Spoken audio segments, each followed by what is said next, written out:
some of his most famous philanthropic work have to do with the expeditions that he financed to Antarctica. And he financed the 1934 Antarctic expedition by the famous explorer Douglas Mawson, for which MacRobertson also received his knighthood. And the curious story is that Douglas Mawson named a large portion of Antarctica after MacRobertson. It was named MacRobertsonland. And you can still see it on a map if you log into Wikipedia.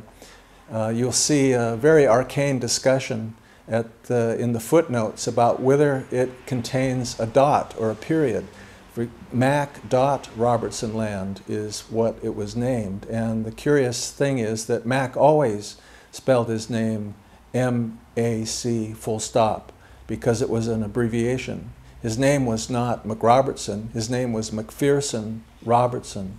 McPherson Robertson was keen to sponsor the expedition to Antarctica, partly I think for the glory, publicity associated with being associated with the expedition, but also I think he was quite a proponent of expanding the British Empire and establishing a claim for territory in Antarctica, which at that stage was still, large parts of it were unexplored. It later transpired that after the expedition, when he was on another tour of Europe and the UK in 1935, he was pushing very strongly for the establishment of a whaling industry, an Australian, possibly an Australian-British combined whaling industry in Antarctica, with a view, as he said in one of his statements, to keeping the Japanese out. The material that we've got in the collection to do with Antarctica consists of, we have, for example, a letter from Sir Douglas Mawson thanking MacPherson Robertson for his contribution to the expedition.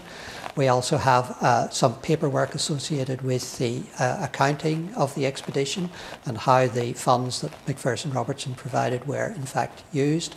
And we also have several images of the ship that was used to take the expeditions to Antarctica, and some newspaper cuttings showing MacPherson Robertson and Douglas Mawson together.